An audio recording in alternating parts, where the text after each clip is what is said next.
ஒரு அரசு எப்படி செயல்படணும்? மக்களின் உரிமைகள் என்ன?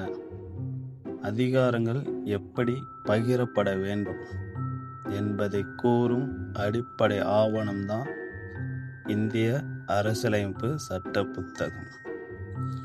இந்த இந்திய அரசியலமைப்பு சட்டத்தை உருவாக்க 2 வருஷம் 11 மாதம் 18 நாட்கள் பார்த்தீங்கன்னா எடுத்துக்கிச்சு. இது 26 நவம்பர் 1949 ஏற்றுக்கொள்ளப்பட்டது. அந்த நவம்பர் 26 தான் கான்ஸ்டியூஷன் டேவாக கொண்டாடும். இது ஜனவரி 26 1950 நடைமுறைக்கு வருது.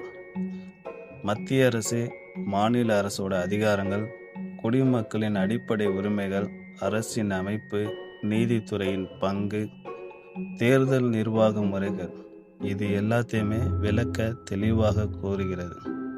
அதனால தான் கான்ஸ்டியூஷனை இந்திய ஜனநாயகத்தின் முதுகெலும்பு அப்படின்னு சொல்கிறோம்.